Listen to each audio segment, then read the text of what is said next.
Alexandre, ainda existiria uma terceira coisa sobre isso que você está dizendo no momento, que hoje, no mundo físico, quando os senhores comparecem a um cartório e solicitam para fazer uma autenticação de um documento, por exemplo, os senhores levam um original e uma cópia reprográfica. E dentro do cartório, os senhores recebem uma etiqueta que diz: confere com o original que me foi exibido. E é devolvido aos senhores o original e a cópia. Se os senhores perderem o original, e em algum momento for necessário fazer a prova de que aquela cópia autenticada conferia como original, não há como ser feito hoje. Aqui nós temos como a qualquer momento. É uma segurança muito maior para os senhores do que pode parecer. Oi, tem duas perguntas. Vamos lá. A primeira é quanto à impressão. Tá. Aí você teria que, se for apresentar, você leva a mídia original junto com a impressão, para quem você estiver apresentando conferir, ou você tem que voltar no cartório para o etiqueta. Isso. E a segunda, a duração das mídias, porque ela tem um prazo mais ou menos determinado, não é um prazo assim tão grande. Alexandre, a primeira respondeu a segunda. A primeira, necessariamente, para apresentar um documento que esteja autenticado eletronicamente, se pode apresentar a mídia. Seja no CD, no CDR, seja no que for.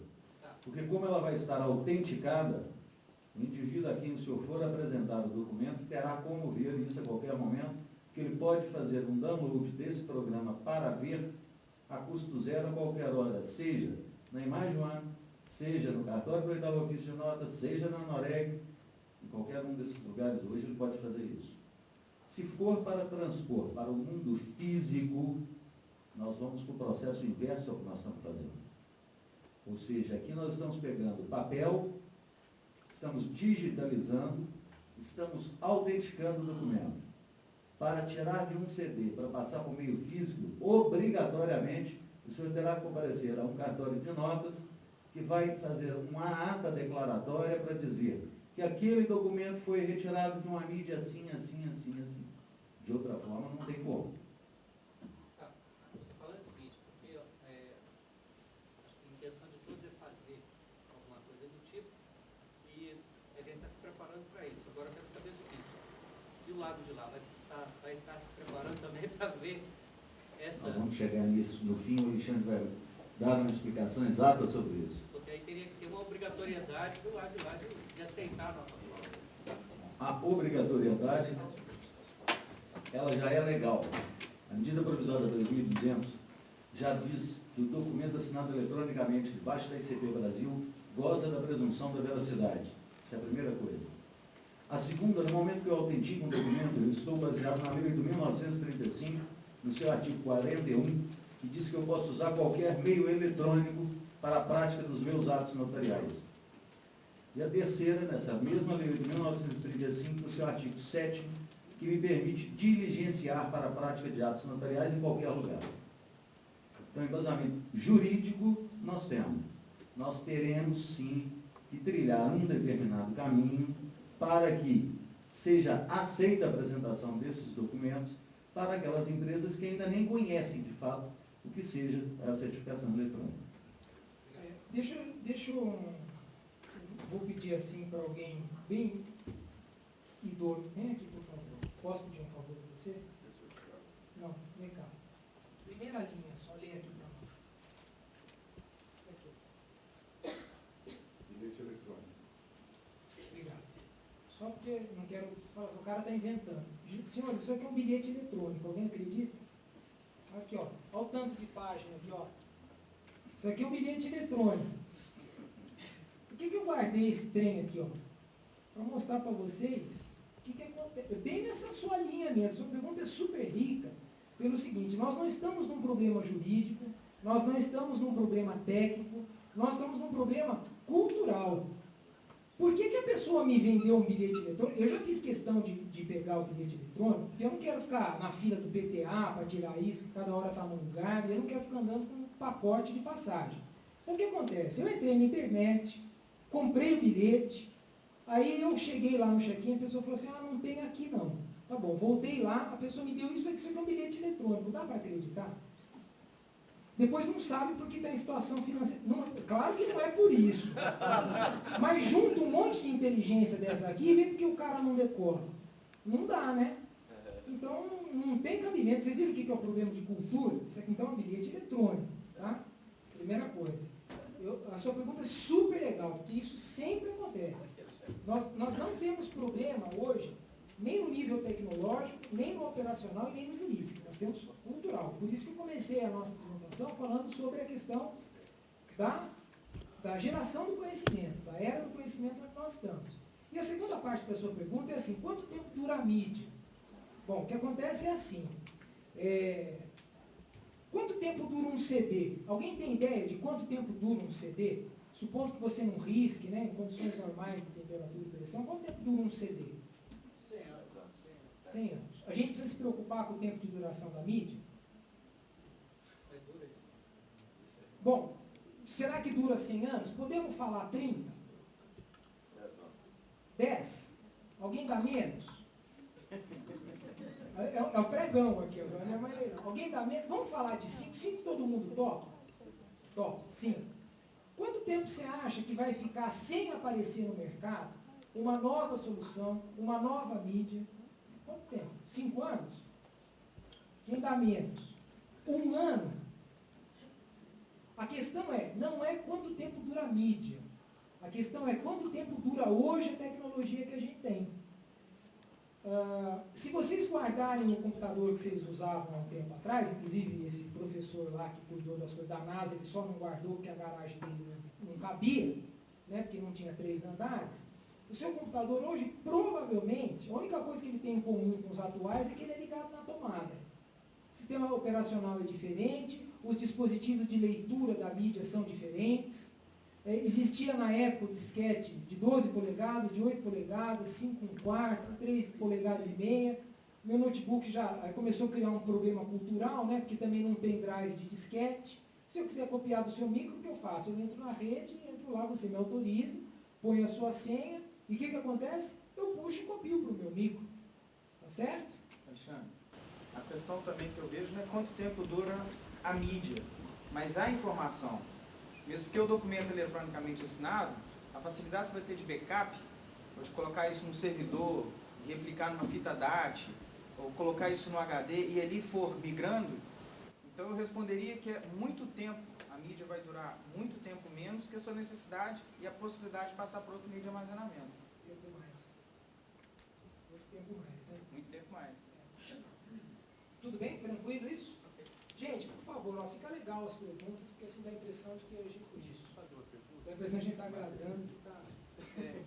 Por exemplo, vocês disseram aí que no caso do armazenamento do CD seria de um documento, talvez, digitalizado.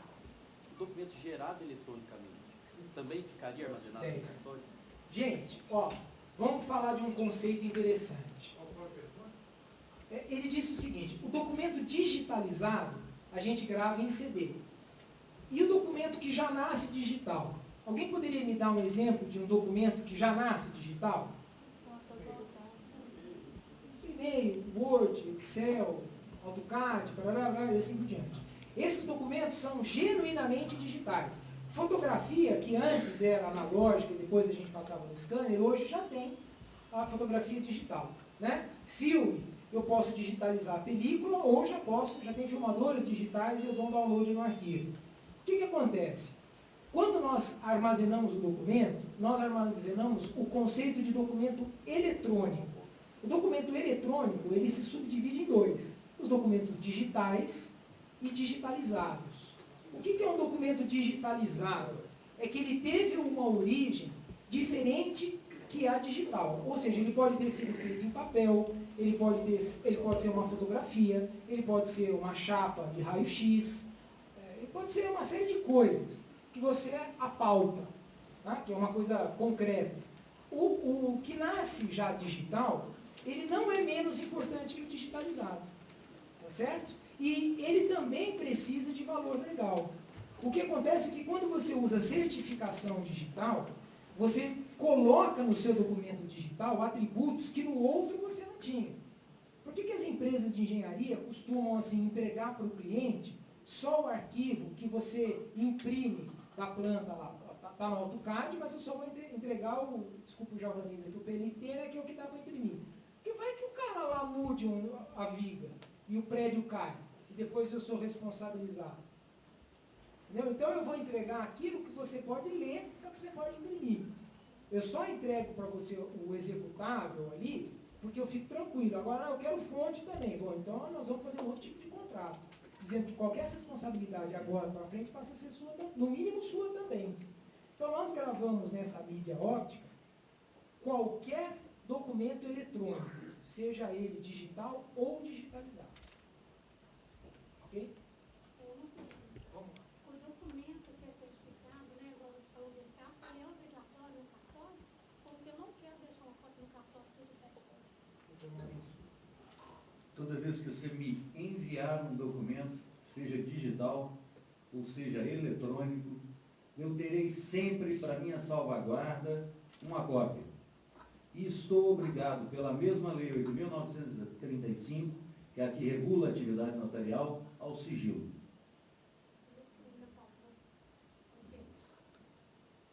E se Deus quiser, vai ser tanto documento para ele autenticar que não vai nem ler. Entendeu? Esperamos que isso aconteça, até porque você falou, ó, viemos aqui juntos, queremos e vamos fazer, depois só a gente vai agendar, né, para começar a fazer, não vai ter tempo, tá certo? Coffee break? Gente, vocês fazem questão de coffee break, esse negócio bom aí, precisa disso ou não? Hã? Precisa? Precisa, né? Então nós podemos fazer o seguinte, ó, vou só concluir essa apresentação. Mais 5 minutinhos só.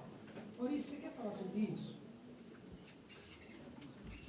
Se vocês verificarem ali, logo depois que o documento que foi digitalizado passou por todo aquele processo interno na Imajuan, depois que ele foi diligenciado, foi assinado pelo cliente e me foi enviado, naquele momento eu faço o download de todos os arquivos, guardo aquela mídia que eu disse que era para salvaguarda minha no futuro, gero um CD novo que é assinado por mim somente, e aí faço uma ata notarial onde eu declaro que aquele CD contém determinados documentos gravados pela Imajuan no dia tal, às tantas horas, de propriedade do fulano, e remeto isso ao títulos e documentos para que seja registrada a ata notarial e seja guardado um CD registrado no títulos e documentos.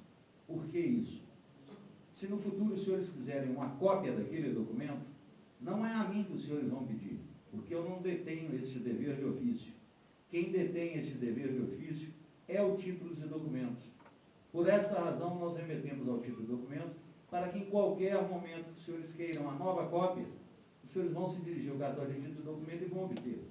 E isto não acresce em nada, a nível financeiro, a operação que os senhores estão fazendo. Porque está dentro de um contexto que foi criado.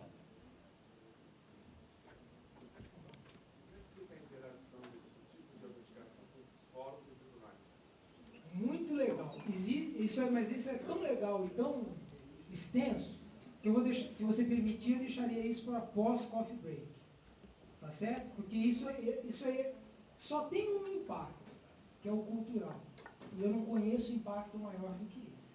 Tá? Então, por isso que a sua pergunta ela é super rica e envolve uma apresentação específica só sobre esse ponto que você levantou. Tá? Vamos lá. Eu ia falar isso. Obrigada. Amiga, vamos lá. Eu queria saber se, depois de digitalizado, um contrato, o original passa a ser a mídia e aquele papel a gente pode se desfazer dele?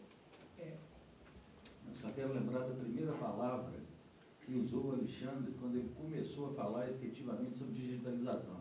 É o genocídio do papel. Então eu posso rasgar aquele original, teoricamente original, e o original, a primeira via dele passa a ser um CD autenticado. O documento que for digitalizado, no nosso procedimento, ele está assinado por você. que é dona do original. Nessa hora ele se torna um documento original, eletronicamente. E pode ser julgado fora do papel, sim. Porque ele está assinado primeiro por você, que é dona do documento. Ele foi digitalizado por uma empresa e foi assinado por mim no caso da autenticação. Então aí ele é um documento eletrônico. Só dando subsídio ao que o Maurício colocou, vejam por favor esse slide. O que acontece?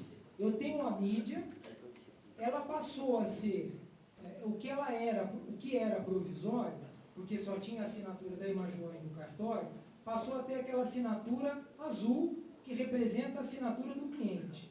Então o que acontece? Olha o que nós passamos a chamar de original. Lembra que eu falei que original passa a ter um outro? Você quer ver? De manhã eu usei um exemplo que deu para, acho que, entender como as palavras mudam ao longo do texto, né? Quando a gente fala imprensa, vocês se lembram do quê? Por favor, alguém que se arrisque aí. Quando eu falo imprensa, você se lembra do quê? Papel. Papel? Jornal? Ninguém lembrou da TV? Nem do rádio? E nem do Gutenberg? Lembra do Gutenberg? Estudou comigo no primário, Gutenberg. Ele fez uma maquininha lá, na época a gente não entendeu. Aí ninguém deu valor e falou, se Deus quiser vai dar certo, e imprimiu a Bíblia. Então, esse meu amigo lá, ele inventou a imprensa. Aí você fala, não, ele inventou a prensa. Não, a prensa já tem faz tempo. Né? Os monges lá prensavam a uva lá com o pé e saíam vinhos dentro do tomate. E o segredo era não lavar o pé. O conceito de original mudou. No contexto digital, o que basta para a prova jurídica e para a aceitação legal é isso que o doutor Maurício comentou. Ó, você, cliente, assinou. Você disse que você é o autor do documento. Ele, tabelião, assinou. Então, e ele assinou, e mais, ele autenticou. Ele deu fé pública àquele documento. Aí vem assim, o que passa a ser o original agora? Mas aquilo não é a imagem escaneada, a imagem digitalizada de algo que foi original no papel? Sim.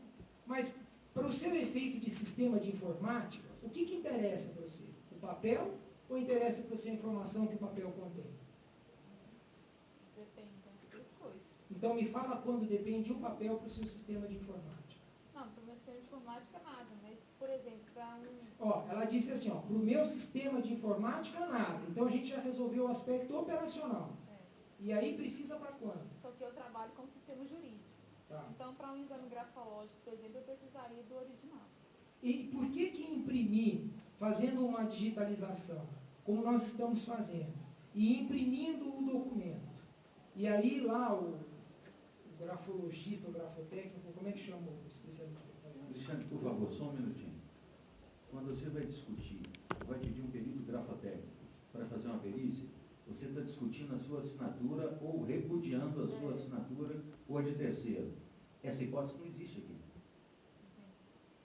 Lembra das primeiras coisas que eu disse? A garantia da autoria, a garantia da integridade, a garantia do destino, não repúdio. Essa hipótese não existe no documento que é assinado eletronicamente.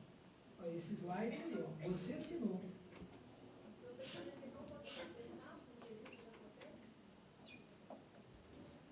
Estou dizendo que o que está escrito na lei e o que essa tecnologia permite é que você jamais poderá dizer que a autoria do documento não seja sua.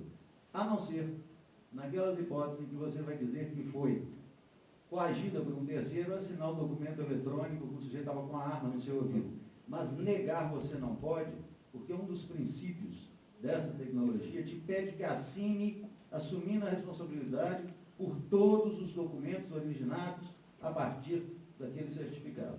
Isso está na lei. Mas eu acho que o problema que ela está levantando, no caso, a primeira palavra que ela falou foi de um contrato. Então, quem assinou foi ela, né? Por exemplo, ela é advogada, ela emitiu uma procuração, ela e o terceiro, e o cliente dela. E ela digitalizou e fez o genocídio do papel, né? E agora, como ela questiona, né? Se o terceiro questionar a procuração dada a ela. Mas aí já estamos fazendo duas coisas juntas. Você está partindo de um documento físico, indo à digitalização, assinando um documento e quer voltar de novo no documento físico. Isso mesmo. Tá certo? Muito bem.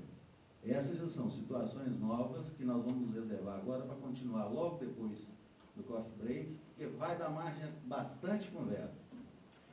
Só lembrando que o dono do documento assina o documento. Então, as duas pessoas não estão assinando o documento. Uma das hipóteses é essa. Depois de digitalizar. O complemento da questão dela ficará na pergunta que você fez sobre a questão, quais são as entidades, tribunais, etc., que podem, que a gente tem que interagir, e outras mais que a gente vai levantar aqui. Vamos retomar. Existem certas particularidades, é a mesma história da Receita Federal. Olha, e se a ex-mulher mandar ou ex-marido mandar a declaração de imposto de renda? É por aí que a gente tem que focar? Não, não é por aí. Existem especificidades que precisam ser tratadas como coisas específicas. Né? Por isso que chama especificidade. Nós temos, o que você colocou, como é que é seu nome, por favor? Sofia. A Sofia falou assim, eu tenho um documento muito específico, chama contrato. Posso jogar? Não posso jogar? Aí ficou meio complicado, porque eu digo que tem que, assim, jogar, se não for confidencial, você recicla ou vende, tá? Faz dinheiro. Porque podendo ganhar, ganha. Aí se for muito confidencial, você queima. Mas o que acontece? Pode, aí o doutor Portugal falou assim, não, pode, mas não pode, pode, mas não pode. Pode. O que acontece é que, dentro das especificidades, você fala assim, bom, eu vou fazer um processo e depois eu vou desfazer o processo. É mais ou menos assim, eu vou comprar um celular, mas vou por fio. Porque aí eu estou acostumada com o telefone sem fio. Mas eu preciso pôr fio, porque é assim, então não vai por aí. Aí você fala, não, mas é muito importante para a empresa quer entrar na cultura absolutamente digital. E envolve a participação, não é mais de um terceiro, de um quarto. Vá atrás dele. Leve ao cartório e fala assim, esse contrato é tão importante, é um contrato de R$10? Não, é um contrato de 10 milhões de reais. Puxa, compensa você comprar um certificado de 200, de 300 reais e dar para o cara pelo valor da operação e não pelo valor do contrato. Um parecer, por exemplo, de um jurista muito famoso, um parecer de 10 laudas, você pode pagar $50 mil, tá certo? Mas você fala, mas quanto custa o papel? O papel não custa nada, o que vale é o saber do cidadão que está inserido ali naquele documento. Então, posso jogar? Pode jogar. Mas e coisas muito específicas? Suspende e a gente vai ver como tratar esse assunto. Até se é interessante esse negócio de ir por um caminho e depois ter que retroceder. Tá? Agora, na sua pergunta, quando você falou, bom, e tribunais de justiça? E isso, e mais aquilo, e aquilo outro, e as outras entidades com as quais a empresa não tem relacionamento. Então, nós fizemos aqui uma proposta, até para vocês saberem o seguinte, queremos começar. Por onde eu começo? Começa assim, começa por um projeto piloto.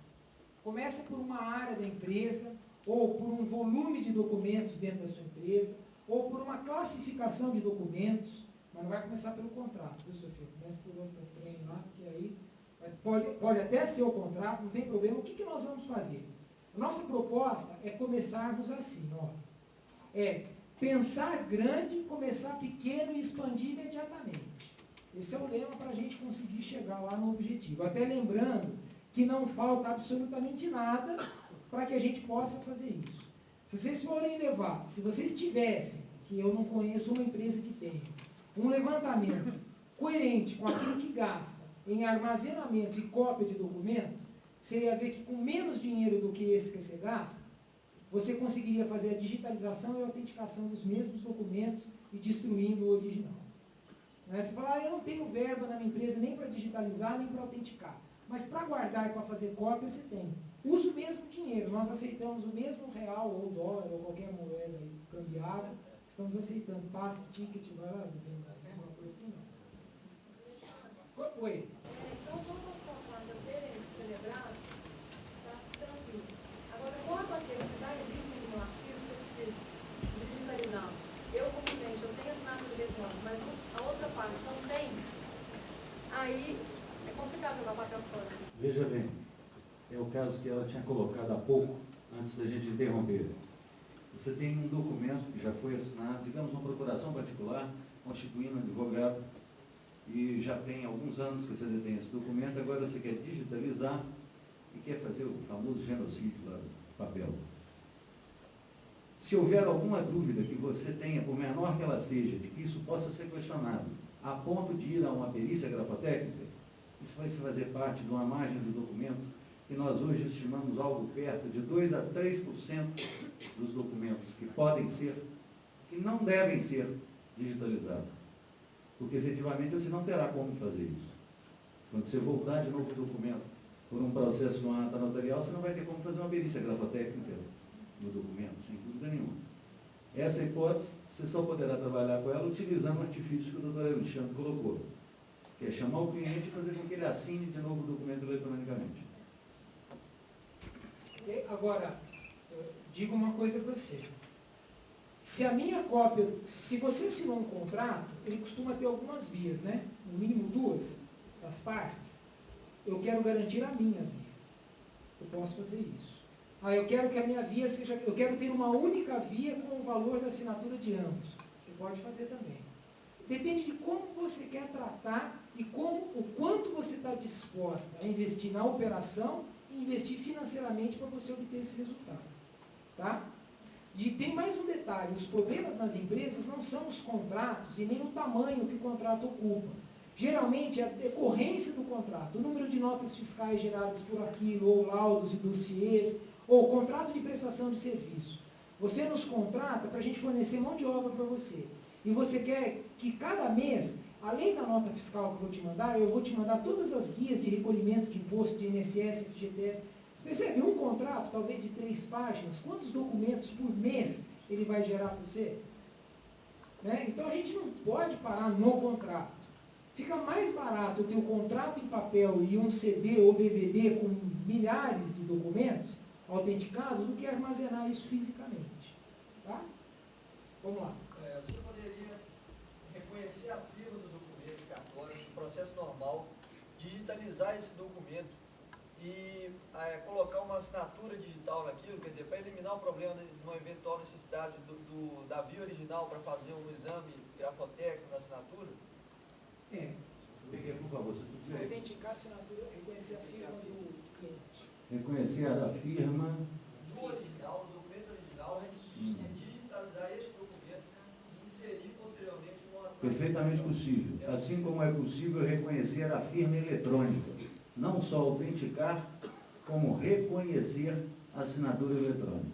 Neste caso, o senhor entende que eliminaria o problema da eventual perícia grafotécnica para verificar a autenticidade da assinatura? O que ia ocorrer nesse caso é que a responsabilidade civil, que é atribuída a mim pela Lei 8.935, ia impor a mim, se fosse o caso, ressarcir a um terceiro. Sem dúvida nenhuma. O seu problema seria sempre de saber que não correria esse risco. Isso você não ia correr em nenhuma hipótese. Isso até diminuiria o questionamento, né? Com certeza. Com certeza. Então, reconhecer firma de todos os contratos, depois digitaliza e reconhece a firma eletronicamente, depois não tem contrato. Mesmo porque um ato notarial, o questionamento dele é invertido o ônus da prova. Então, quem questiona, por exemplo, se aquela assinatura não é, ele vai ter que provar que aquele documento não é. Então, é uma segurança muito grande, por apenas R$2.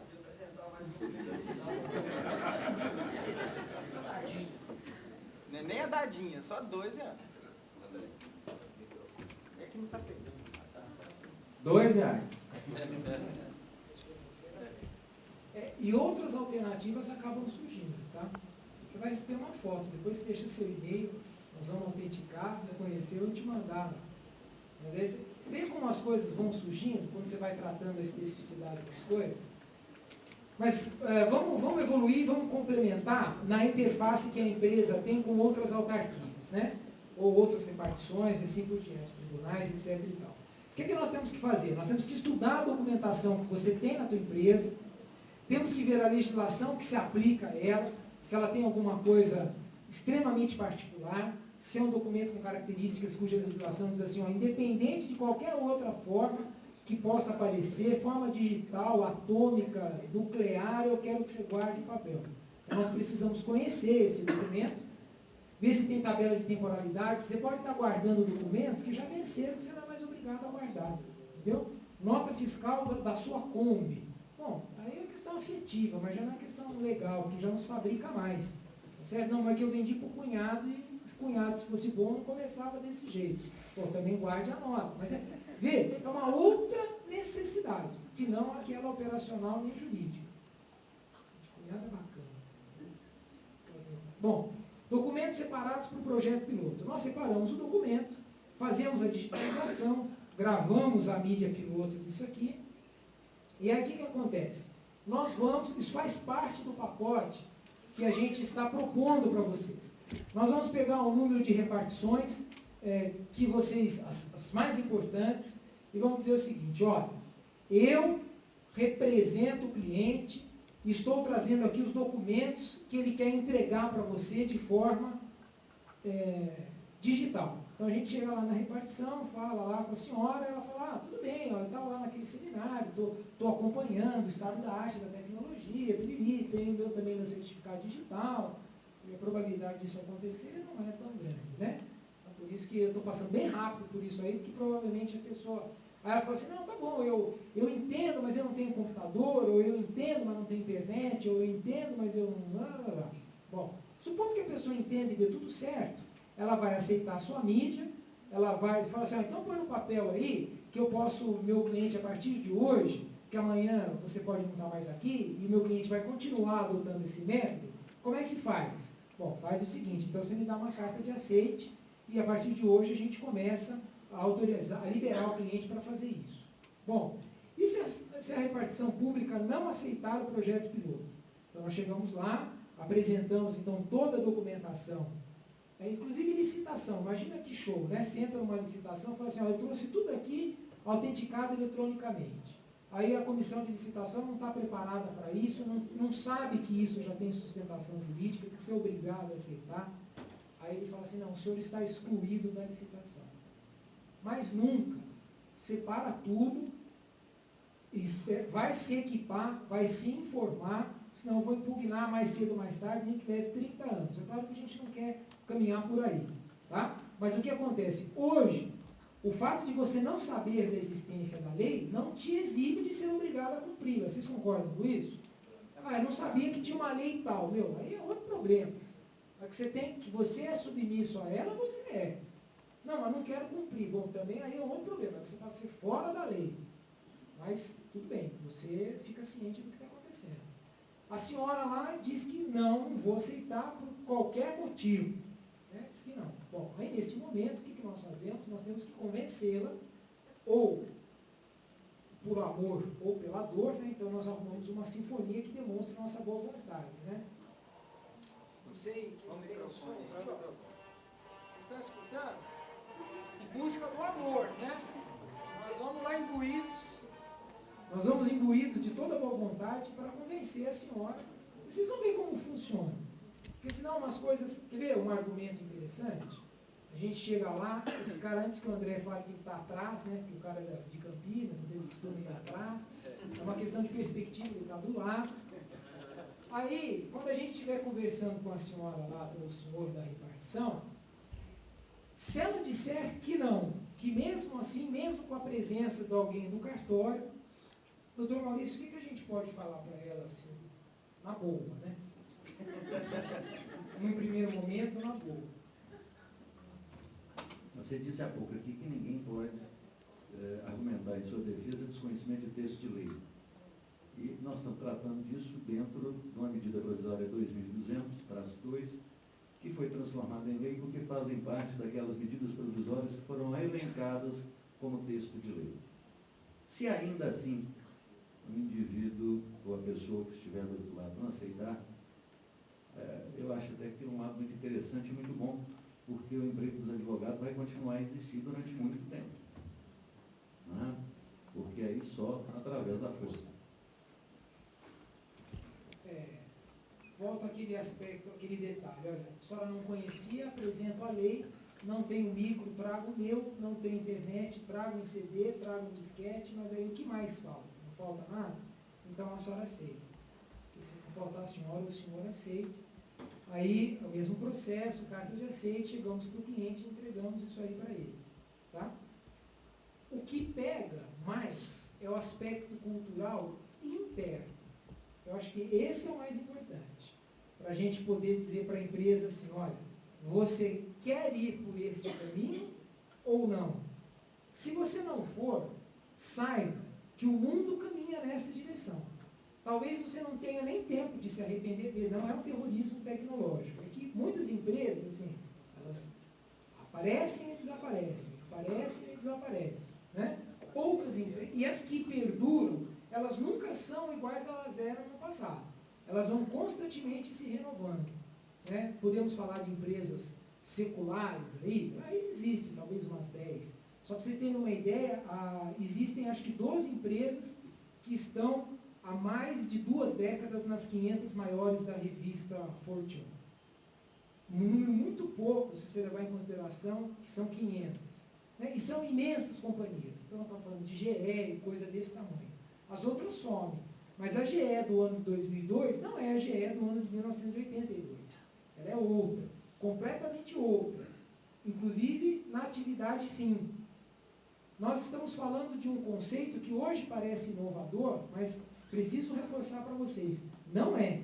Ele é o caminho que mais cedo ou mais tarde as empresas vão caminhar. Eu uso e-mail, mas eu só leio e-mail quando eu mando imprimir. Não tem problema. De alguma forma, e isso acontece muito. Existem pessoas que imprimem os seus e-mails, ou para ler em casa, porque não querem ler no micro, porque não tem afinidade com esse aspecto tecnológico. Não, minha secretária imprime para mim.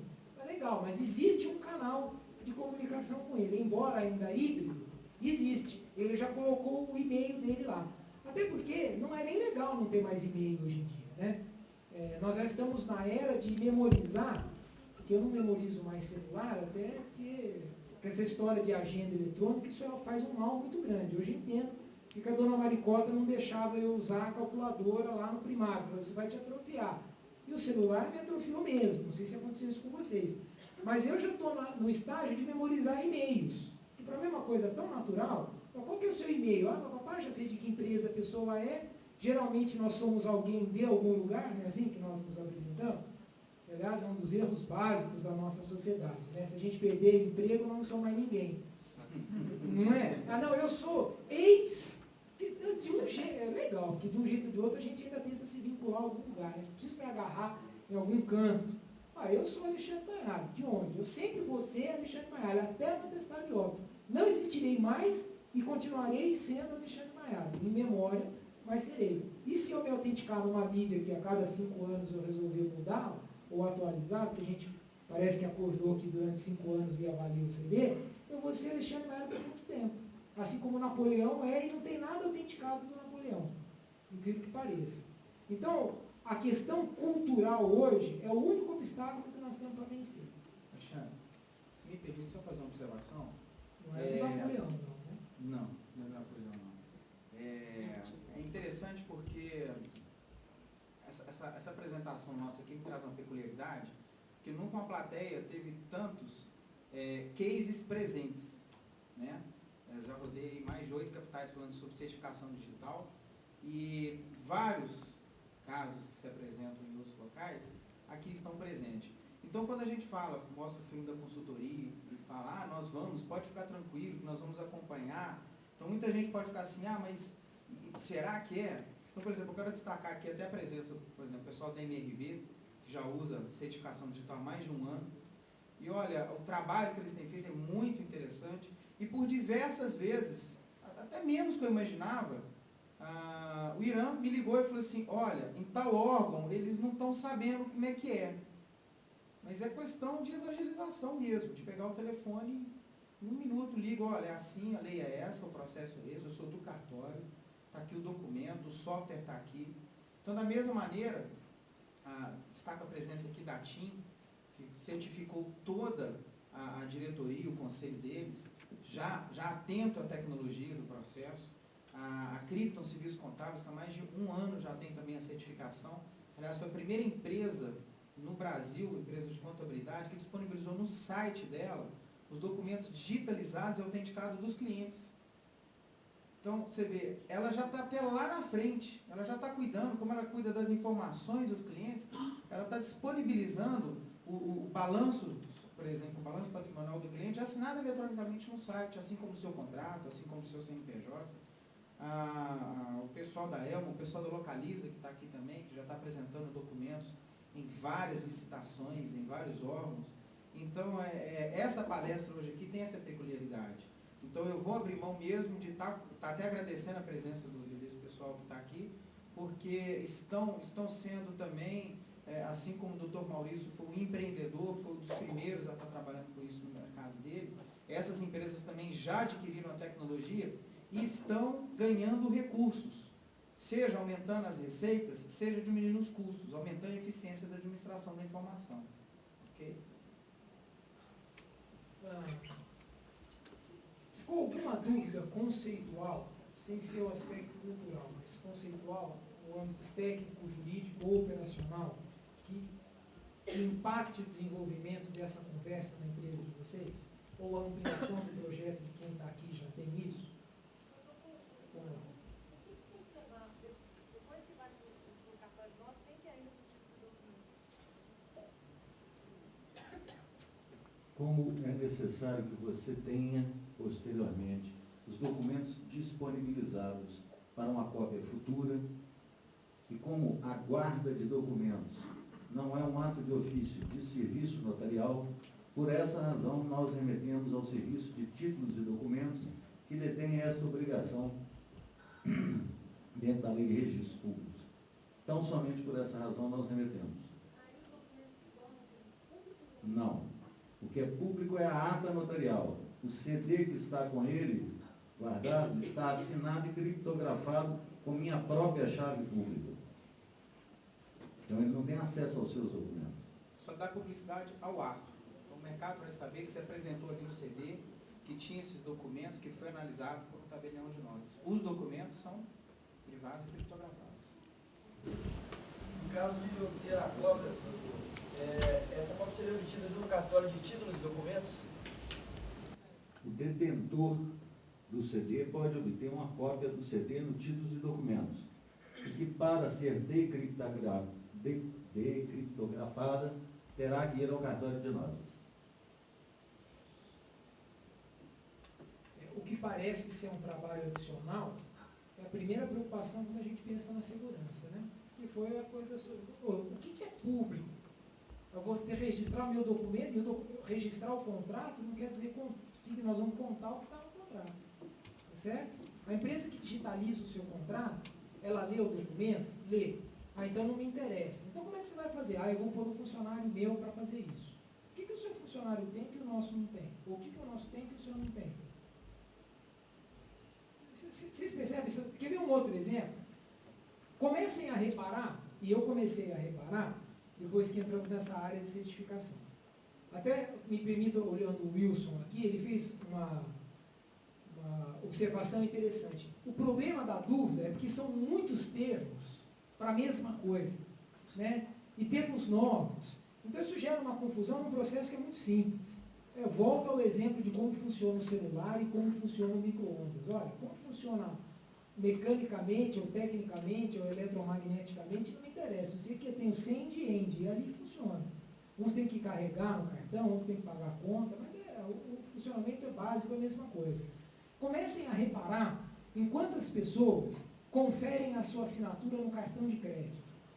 Porque é dito lá para o estabelecimento comercial, eles dizem assim, confere a assinatura. Ele deveria fazer o quê? Embora pareça uma agressão, e eu não sei se vocês já estão no ponto de se sentirem ofendidos se alguém retiver o seu cartão e esperar para assinar para ver se a assinatura bate. Saibam que isso não é uma ofensa, isso é uma obrigação do cidadão fazer isso. Mas quantos têm feito isso hoje? Não sei se vocês sabem responder, até talvez por não ter prestado atenção nesse detalhe. Mas é assim, o cara teria o dever de ofício de ficar com o seu cartão em mãos, goste você ou não, né? Aí ele tem que, é um tipo de reconhecimento de firma, não é? Ele não é um tabelião, mas ele é um cara que tem um mínimo de percepção para dizer o seguinte, essa assinatura está muito fora do cartão, ou está bem dentro e assim por diante. O que acontece? As pessoas não veem isso. Como é que está hoje? Amigo, então, veja, novidade para mim e acho que é muito bom que isso aconteça. verdade, nunca me pediram. Eu nunca nem assinei cartão de crédito. Nunca me pediram nem esse cartão. Será? É porque está acontecendo um movimento, não sei se você vai observar por aí, o pessoal está parando de aceitar cheque e só está aceitando cartão. Diversos lugares onde eu tenho andado tem acontecido esse movimento. O cara com uma placa de todo tamanho, aceitando todos os cartões de crédito, embaixo não aceitando cheque, em hipótese alguma. E é interessante porque é o seguinte, é um movimento da sociedade comercial, isso é muito legal. Há um tempo atrás, cartão de crédito, que era considerado pela lei como pagamento à vista, ele tinha um preço diferenciado. Você não era nascido, mas tinha uma época que era assim. Entendeu? Outra coisa, estabelecimento não queria o cartão de crédito porque tinha que pagar uma taxa de 4% para a administradora. Hoje, o que ele está vendo? Que a inadimplência no cheque é tão mais alta que os 4%, que é melhor porque aí depois ele se entende com a operadora do cartão e assim por diante. Eu vou começar a observar isso que você está falando, até porque eu dei um exemplo baseado em mim. Que eu reparo que as pessoas não olham a assinatura. Em lugar que não me conhece e aconteceu uma aberração. Embora fisicamente possam ser semelhantes, o André usou o cartão de crédito da esposa dele, o cara nem se tocou. Tudo bem que ele estava numa cidade neutra, assim, um pouco mais liberal, não teve nenhum problema. Mas aconteceu isso. Por que ele fez isso? Para mostrar a que ponto está chegando a displicência no trato, na sua obrigação legal. Tudo bem, correu o risco de... Oi? Você me disse que eu não era nascido, muito obrigado. É só a questão da cor do cabelo, né? Mas a gente brincava de sair pro vazio e um assinar o cheque do outro. Um assinava o cheque do um, preenchia o cheque do outro na hora de pagar a conta, trocava todos os cheques, cada um assinava o do outro. Porque voltava tão pequeno e a gente era tão irresponsável, e se voltava pequeno, agora nunca voltou nenhum.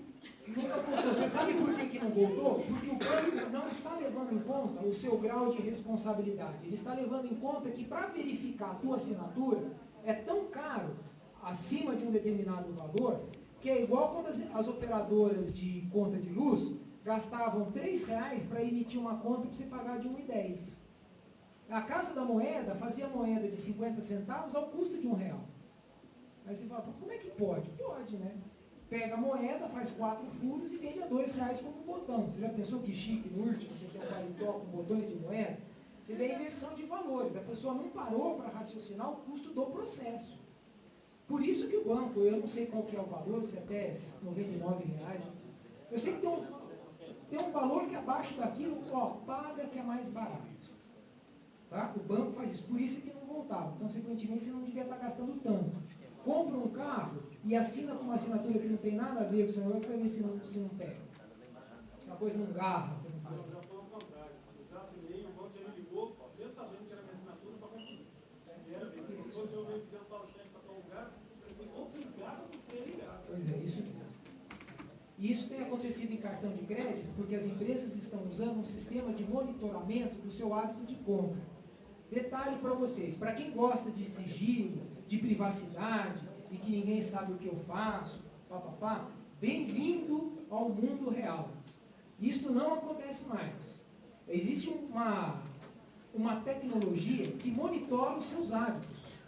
Então, o que os Estados Unidos estão querendo fazer agora, só não vão fazer, aliás, estão querendo fazer não, já estão fazendo, exceto para cidadãos americanos.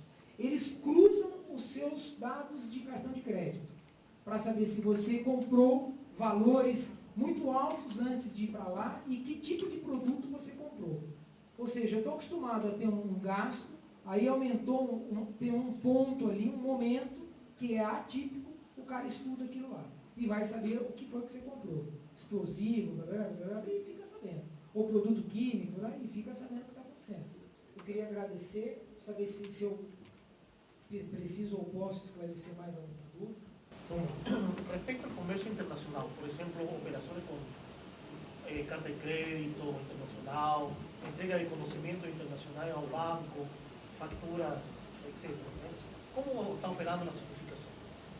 A certificação hoje ela é submissa a um protocolo internacional patrocinado pela ONU que chama UNCITRAL, né? United Nations Commission for... E outra coisa, o André depois vai passar um exemplo que ele já tratou agora, inclusive, já estou saindo, não sei se eu pude desse jeito. Ele vai passar um exemplo de pessoas que compravam apartamento fora e precisava mandar aquele negócio, manda escritura, volta. Quando ia por correio, Podia ter acontecido alguma coisa na vida da pessoa, ou até mesmo desistido de comprar. E quando a operação é muito rápida, você compra, efetiva o processo, paga e acabou.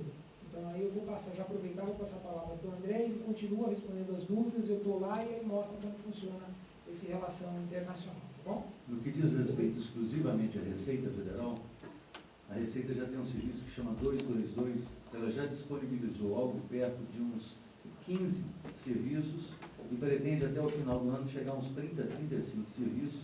Ela vai disponibilizar via internet com SPF ou SNPJ, que é o certificado. O meu objetivo aqui é rapidamente mostrar para vocês algumas aplicações que já estão em andamento. Eu acho que hoje você aprofundar ou tomar o conhecimento técnico da certificação digital já está defasado. Acho que vocês aqui já são privilegiados. Mesmo porque a informação sobre a tecnologia, a parte jurídica está disponível na internet. Algumas horas de estudo, o processo fica claro de ser entendido. A minha grande reflexão aqui, até por questão da minha formação, eu sou administrador e eu fiz um curso no Sebrae que chama Empretec, não sei quem já fez Empretec aqui, e aquilo desenvolve uma veia empreendedora muito interessante, de como agregar valor para a certificação digital na nossa atividade. Eu vou mostrar aqui realmente alguns cases e vou tentar refazer aqui desde o meu processo quando eu comecei a trabalhar com o Dr. Maurício. Aliás, essa foto apareceu em outubro de 2000, já mostrava o Bill Clinton assinando um tratado internacional com o primeiro-ministro da Irlanda. Ele está ali dando sinal de ok. A tecnologia que ele usava naquela época, que era da Baltimore, é a mesma tecnologia que está colocada nesse notebook aqui hoje. Em outubro de 2001, nós tivemos essa foto estampada em todos os jornais do Brasil. E eu me lembro muito bem dessa data, mesmo que o Dr. Maurício estava fazendo uma apresentação no Tribunal de Justiça, mais ou menos, uns 60 tabeliões ali, né, doutor? Você estava naquele momento falando assim, olha, gente, tem um negócio que é assim que funciona. E realmente me marcou, porque no início da apresentação dele, naquele mesmo dia essa foto estava estampada, ele mostrou, olha aqui, olha, a instituição das mais retrógradas que há no mundo, utilizando a certificação digital. Essa mesma tecnologia está aqui, no Papa, está nesse notebook. Em janeiro de 2003, foi publicado na revista do Século que o Luiz Inácio Lula da Silva estava recebendo, no dia 1º, através da autoridade certificadora da Presidência da República, o seu certificado digital. Quer dizer, nós passamos aqui por 3 esferas de confiança de referência, né? A maior potência do mundo, o Papa, o Lula. E a questão aqui realmente que a gente tem que ver a quebra do paradigma. Sair da caneta esferográfica e ir para o token, para o certificado. Que a lei deixou claro que o documento eletrônico tem o mesmo valor que o documento jurídico.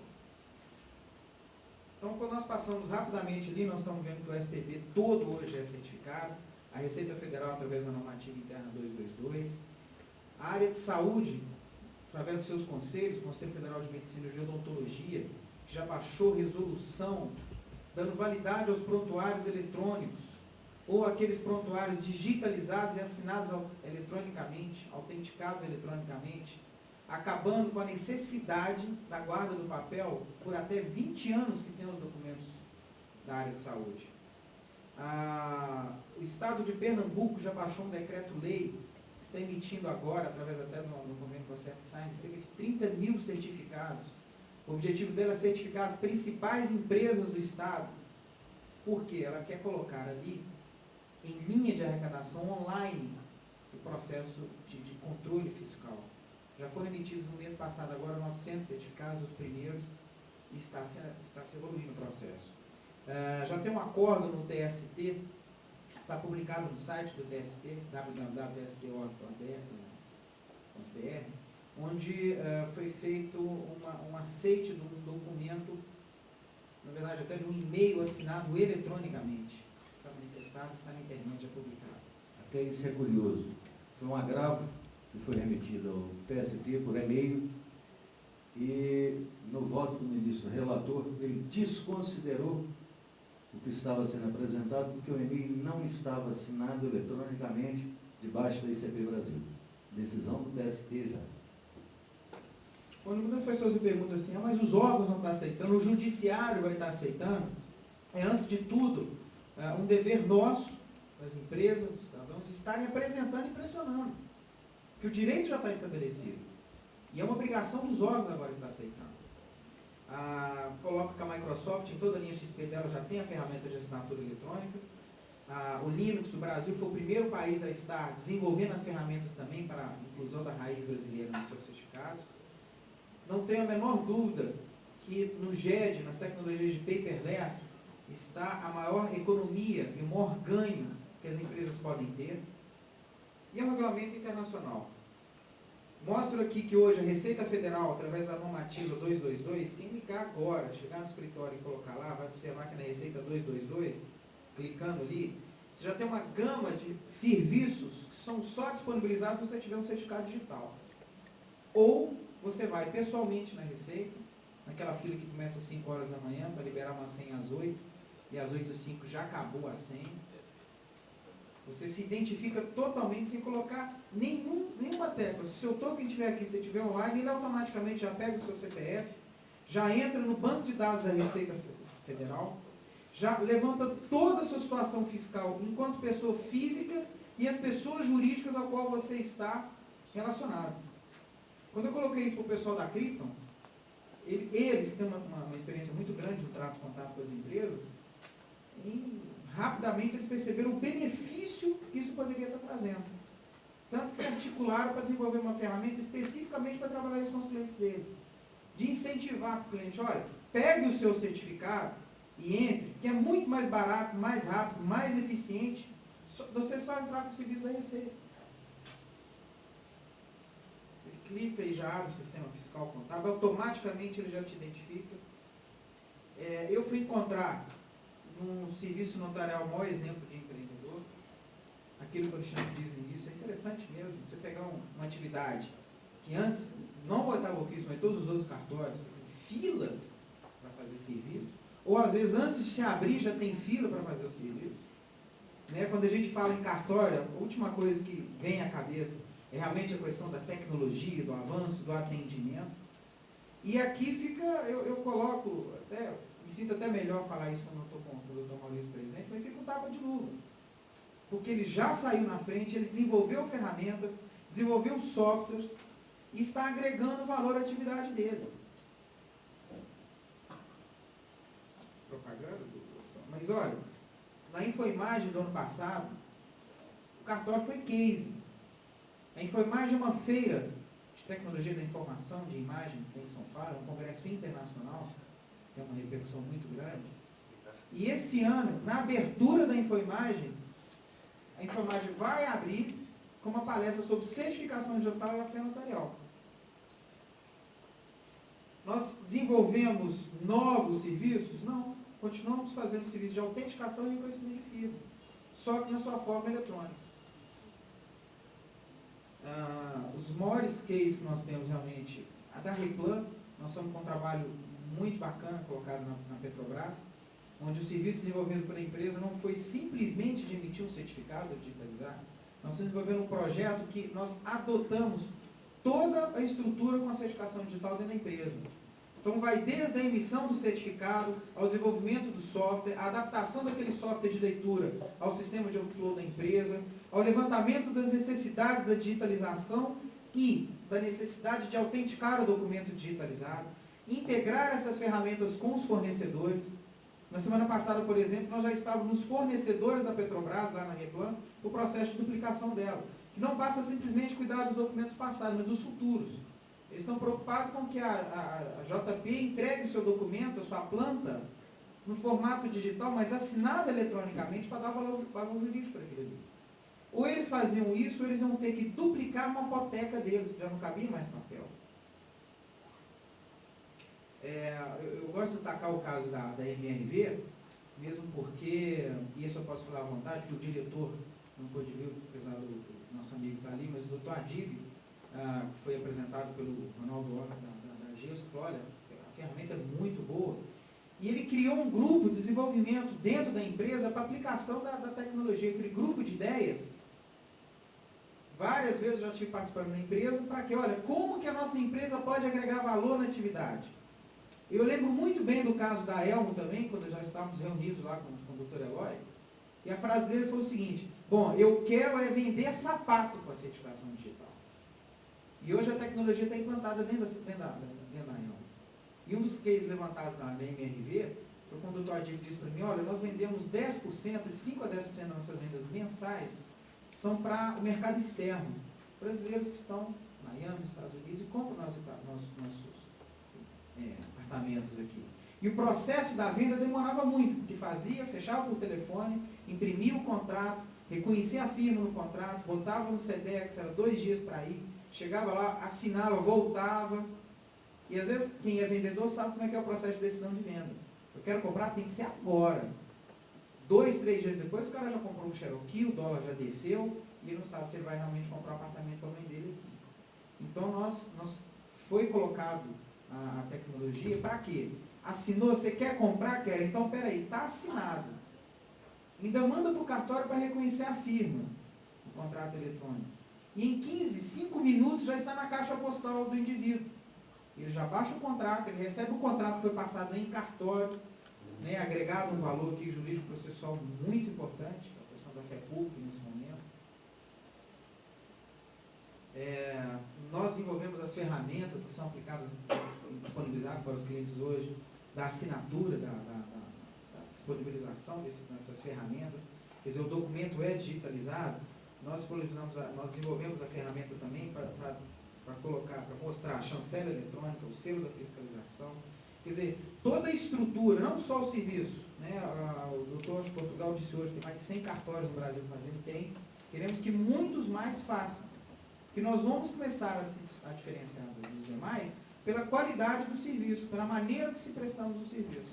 Quero aproveitar aqui que você pôs essa imagem, porque, volta para mim, André, essa foi uma das ferramentas que o 8º Ofício de Notas desenvolveu para assinatura.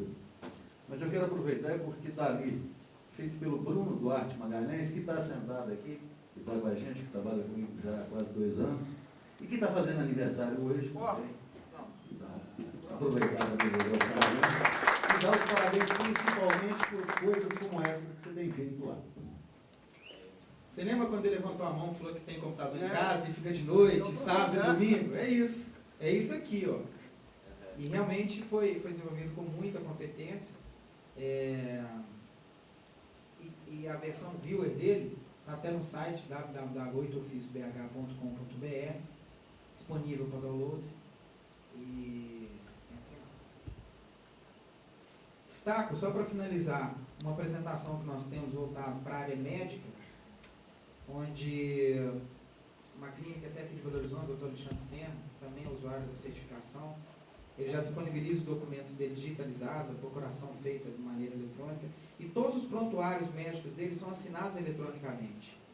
Um caso muito comum, especificamente na cirurgia plástica, era o paciente que chegava após a cirurgia e entrava com o processo de indenização.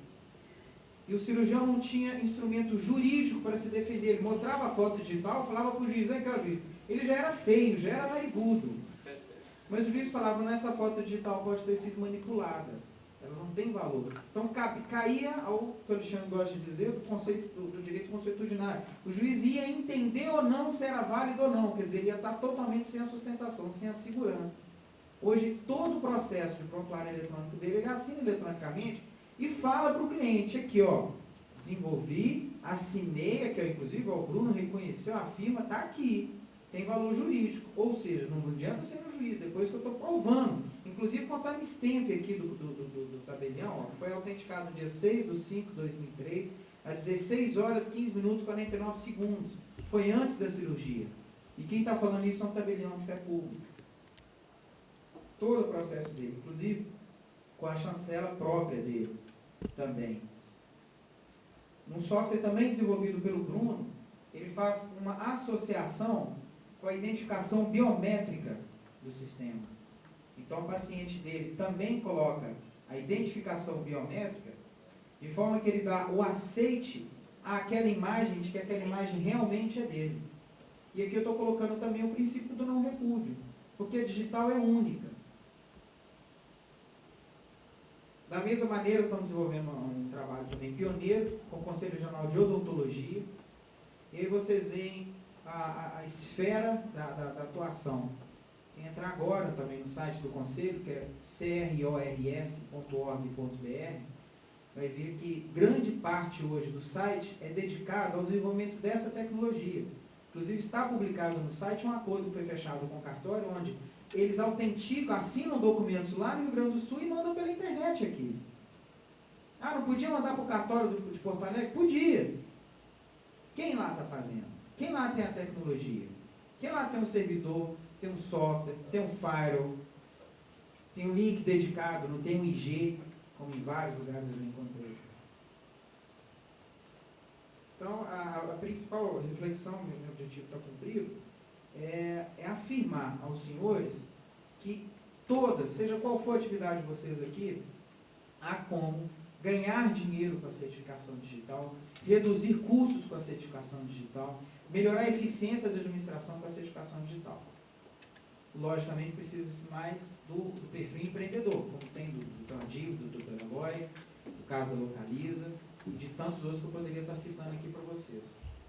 Eu vou passar para o Cláudio agora, vai. Mais alguma pergunta, gente? Mais alguma dúvida? Porque eu acho que nós estamos em cima da pinta aí, né? Era para terminar às 5, mas devido ao atraso do início, acho que a gente está aí em cima aí. Se tem mais alguma dúvida, alguma pergunta? Bom, então, agradecer mais uma vez a presença de todos aqui, e nós estamos à disposição de vocês, com o nosso escritório, com a IGN, a filial que representa hoje essa ferramenta em Belo Horizonte. Os nossos cartões estão à disposição na saída. Quem tiver interesse já pegar para fazer um contato, uma visita, algum levantamento técnico interno da empresa, um diagnóstico para que seja feito algum orçamento, alguma coisa visando, né, isso tudo que foi falado aqui. Nossos cartões se encontram na saída com a Silene. Quem tiver interesse pode procurar. E parece que tem algumas pessoas que vieram até de fora que têm interesse de agendar até. O Dr. Maiali vai estar aqui até amanhã, com a agenda até às 16 horas, né, Maiali? Então, se alguém tiver interesse ainda de reunir, né, parece que o pessoal do Unifenas também tem interesse da gente sentar, isso, tem um trabalho desenvolvido aí, mas alguém que quiser, a gente pode conversar aqui, né? Então, eu agradeço mais uma vez e desejo todo sucesso para todas as empresas aí, todo mundo, e uma ótima tarde, um ótimo início de semana para vocês. Muito obrigado.